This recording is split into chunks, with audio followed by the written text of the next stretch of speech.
You tow me around the track. As we gather speed, I whip you gently, you state your name, and tell me how you got so heavy. Welcome to Watch Mojo, and today we're counting down our picks for the best and most beloved villains of The Simpsons. Naturally, there will be some spoilers. Thanks to my team of loopy lawyers, I never have to give you another penny. Number 20, Mayor Quimby. He's one of the pettier villains to be sure, but a corrupt politician is still a corrupt politician. Joe Quimby is mayor of Springfield, a politician so corrupt his seal is literally corruptus in extremis. Very well. If that is the way the winds are blowing, let no one say I don't also blow. Apart from his numerous illegitimate children and his easy acceptance of bribes, Quimby also shows contempt for his constituents.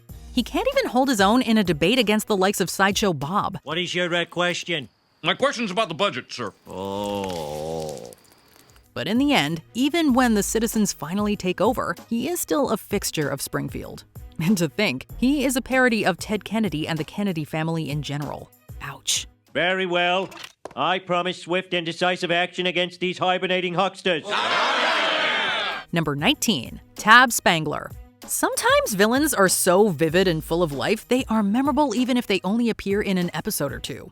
When Bart gets unhealthily fat and has a heart attack, his family sends him to Serenity Ranch Fat Camp. Guess how old I am? Come on, take a guess. 47? I hate when they're over. Even on the nose hurts! Its head counselor, Tab Spangler, is determined to get the campers to lose weight with tough luck. Spangler is a jerk with a short temper and openly bigoted towards plus-size people. As you scoop your ice cream into the trash, tell it you hate it! Talk to it! You think I look like what? What's the vanilla saying? No, I'm not that old! He is also hypocritical, willing to break his no-fast food diet for a bite of Homer's cheeseburger.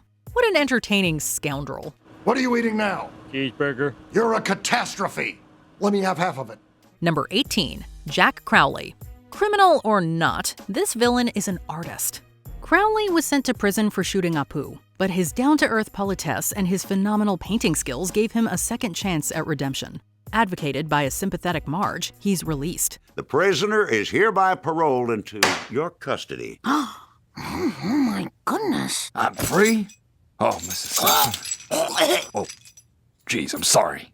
Sorry. When Principal Skinner hired him to do a mural, however, Crowley's artistic vision and Skinner's did not align at all. I followed your napkin. No napkin could wipe the crumbs of failure from your mouth.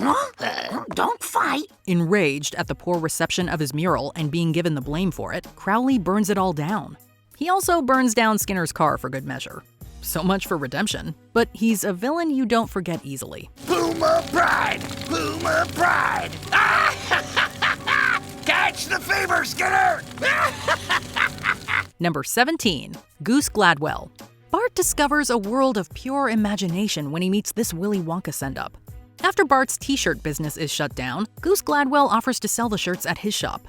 But Gladwell's dark side rears its ugly head when he sells the rights to Bart's shirts to the biggest baddie of them all, Disney. I have sold the rights to the Bart Simpson t-shirt line. To the Disney Company, which will turn each one into a movie. Really? How much money do I get? You get nothing. And of course, Bart doesn't get a penny from the sales.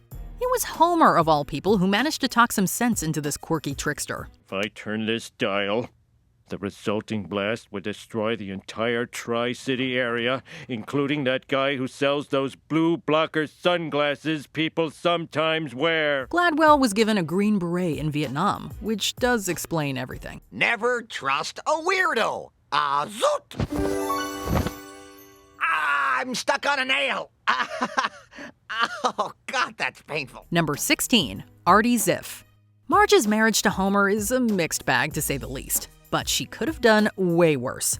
Arty Ze was Marge's prom date. They were even crowned prom king and queen.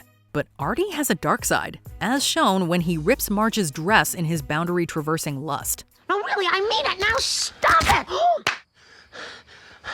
I'm sorry, Marge. Take me home, Arty. Years later, Arty is now the 5th richest man. He is still very much obsessed with Marge, even offering her $1 million to spend a weekend with her. His forceful ways rear their ugly heads once more, though, and Marge refuses him again. Get off me, you little nerd! As a seeming apology, he gives Homer a device to fix his snoring, which doubles as a secret camera, spying on Marge and giving her subliminal messages. What a delightfully written creep. Dump 'em. I traveled the world in the 7 seas.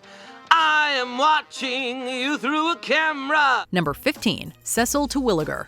Villainy sometimes runs in the family. That's the case at least with Sideshow Bob's whole family, including his cute son. But his brother is a good competitor for Bob's villainy. I can't imagine what you mean. After his release from prison, Sideshow Bob roams with his brother Cecil, also effete, eloquent, and with a tendency towards homicide. In fact, Cecil plans to frame Bob for the embezzlement of funds from Springfield's dam project, intentionally constructed with poor materials. But everyone will know you did this. Perhaps. Or perhaps they'll blame the master criminal. You know, the one who's been working at the dam and has a grudge against Springfield. It turns out Cecil resents Bob for upstaging him at auditions as Krusty the Clown's sidekick. When Cecil is arrested, so is Sideshow Bob. Kane has nothing on this brother. Tell them they'll live to regret this. You'll live to regret this! Number 14, Lucille Batukowski. There should be more love towards the classic Simpsons episodes. The show's greatness was apparent even in this season 1 finale, where Bart and Lisa get a babysitter from hell. You must be the babysitter. Yes, I am Miss Botts. Well, just don't stand there, boy. Help Miss Botts with her suitcases. I can handle my own luggage. The surly Ms. Botts turns out to be a wanted burglar, the babysitter bandit, in fact. Botts ties them up, but luckily Maggie saves her siblings. Bart knocks her out with a baseball bat, but Ms. Botts escapes when Homer and Marge arrive home, mistakenly believing her to be a victim. Just so there's no hard feelings, here's double your pay. It's a shame she only appears in this one episode. Her villainy game was strong. Don't turn your back on that boy for a second. Ain't that the truth? Number 13, Jimbo, Dolph, and Kernney. Who can forget this adolescent trio? While they don't get as much development or plot lines as main tormentor Nelson, these three get plenty of hilariously villainous moments. Most of their crimes involve juvenile delinquency, such as convincing Bart to cut off the head of Jebediah Springfield's statue in season 1. Wish someone really would cut his ugly old head off. You do? Yeah, that'd be cool. Sure would cheese everybody off. The years, though, have shown a softer side to these three. Dolph is an accomplished polyglot. Jimbo is the mastermind with a bad home life, and Kernney is an ex-convict and the father of a teenager. And of course, their parents are of the same bad strain. The thing is, Bart really loves that belt and Hey, something's wrong with this guy. Number 12, Mallaloy.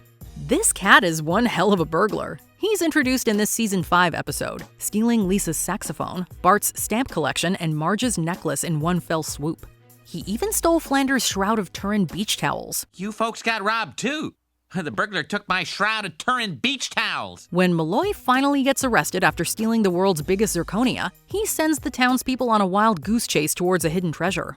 Hi. You take Highway 201 south for 15 minutes. You take a left. A left. The treasure was just a piece of paper, explaining the plot so that Mallaloy could escape jail unseen. Mallaloy is definitely one of the most clever of the show's minor villains. I have already used this time to escape from your jail. Fondest wishes. Oh, I can't make out the signature. Keep digging. We're bound to find something. Number 11, Russ Cargill. Did you know that the Simpsons writers had considered making Hank Scorpio the villain for the 2007 movie? Great as Scorpio is, we're glad this brand new villain was created. When Springfield is faced with a pollution crisis, Cargill comes in as head of the EPA to make it worse. My name is Russ Cargill, and I'm head of the EPA. The what? Environmental Protection Agency. Come again? Look, I'm a man on a big TV. Just listen. One option he presents to President Arnold Schwarzenegger is to seal the city in a glass dome. To prevent your poisons from spreading, your government has sealed you all within this dome. Believe me, it's the last thing we wanted to do. I do own the company that makes the dome, but that's beside the point. Furious at the residents' attempts to destroy the dome, Cargill tricks the president to order the town's destruction. And as a linchpin to his villainy, Cargill also tries to kill Homer and Bart. Now this is a villain indeed. Well, always leave them laughing. Goodbye, sir.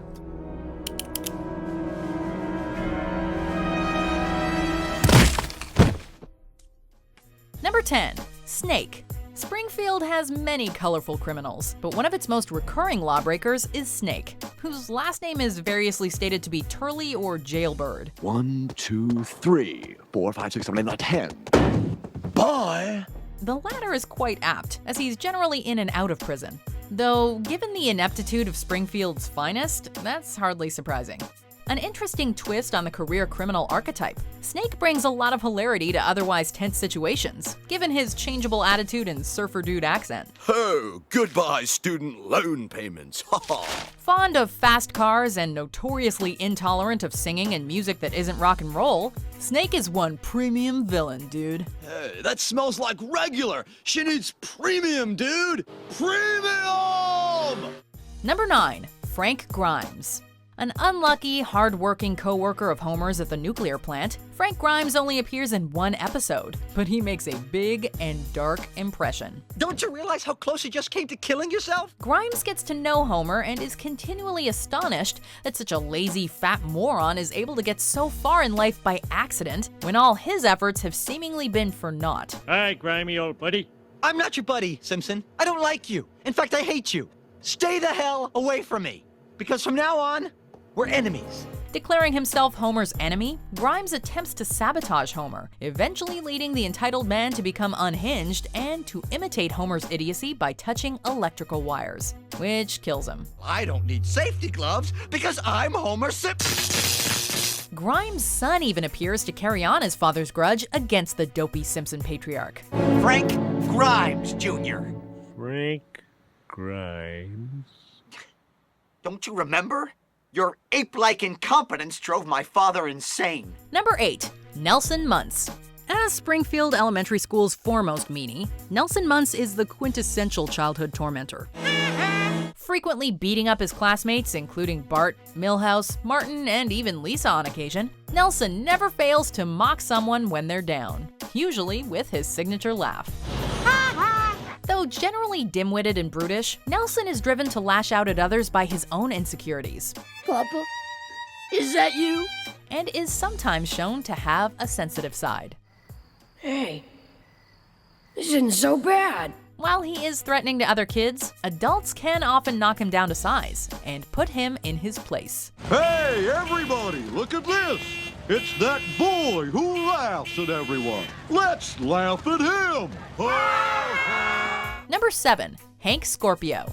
The personable CEO of Globex Corporation, Hank Scorpio hires Homer to work for him in an idyllic planned community. I'm Hank Scorpio. Wow, my boss. Don't call me that word. I don't like things that elevate me above the other people. Fast-talking and given to tangents, Scorpio is an ideal boss who motivates Homer to actually be good at his job. There's just one problem. He is a supervillain. This is Scorpio. I have the doomsday device.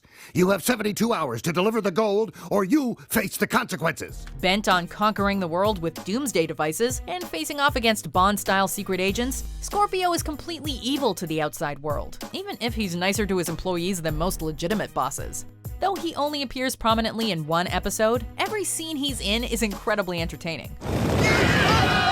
And he's got a catchy theme song too. He'll sting you with his dreams of power and wealth. Beware of Scorpio! Number 6, Jessica Lovejoy. As the Reverend's daughter, Jessica Lovejoy shows a goody-two-shoes attitude to adults, but she's actually a huge troublemaker, which is what attracts Bart to her and she to him. Wow, there is a God. However, Bart eventually realizes that she has a lust for crime and danger that outstrips even his own. Teamwork, come on, Bart. Her willingness to get him into trouble when he tries to distance himself from her leads her to become a formidable young femme fatale for him and Lisa. Her duplicitous nature and excellent acting skills should be no surprise either, given that she's voiced by regular Oscar winner Meryl Streep. Remember, I'm the sweet, perfect minister's daughter, and you're just yellow trash. Number 5, Kang and Cotto. A staple of The Simpsons' Treehouse of Horror episodes, Kang and Cotto are a duo of terrifying, tentacled, cycloptic aliens that may or may not be siblings. Foolish humans. Oh yes, Kodos. Earth is now ripe for the plucking. Most of the time, they're shown to have malevolent intentions for the Simpson family and other Earthlings, often taking over Earth, either by hook or by crook. Like the anthology episodes they appear in, though, they're not always portrayed consistently, with their first appearance actually revealing them to be benevolent. Kodos and I are taking you to Rigel 4, a world of infinite delights to tantalize your senses and challenge your intellectual limitations. Even so, their drooling, manic grins and booming voices make some of the lines they deliver quite frightening and funny. Well, I believe I'll vote for a third-party candidate. Go ahead. Throw your vote away! Number 4. Lyall Lanley. When the town holds a meeting to decide what to do with money they won from a fine, they are approached by Lyall Lanley, who quickly sells them on building a monorail with the aid of an incredibly catchy song. Throw up your hands and raise your voice. Monorail. What's it called? Monorail. Once again. Monorail. However, Marge and Lisa suspect that Lanley may be pulling one over on Springfield, and an investigation into his previous monorail endeavors reveals that he's a con artist in the vein of the musical The Music Man. How much did you see? Nothing incriminating. Good. Played to exuberant perfection by the late great Phil Hartman, Lyall Lanley is a slick and slimy villain we were all glad to see get his just desserts. Oh no! There he is, seat 3F.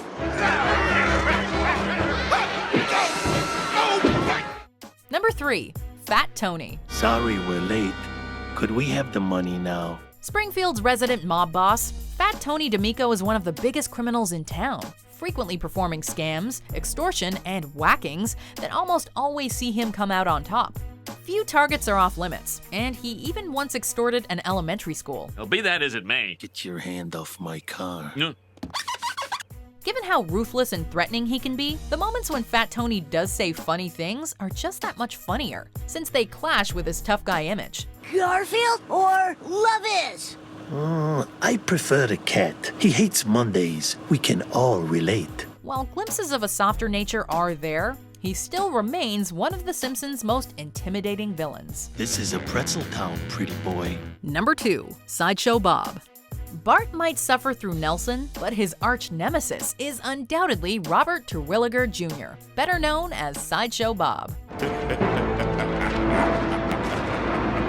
A self-proclaimed genius with a perpetual vendetta against the Simpson boy, Bob is legitimately menacing and acts like a cross between Hannibal Lecter and Wile E. Coyote. Always brilliant, but never able, or sometimes even wanting, to achieve his goal to kill Bart. Played spectacularly by Kelsey Grammer, Bob is sometimes rivaled by his brother Cecil, but Bob comes out on top for us. You want the truth? You can't handle the truth.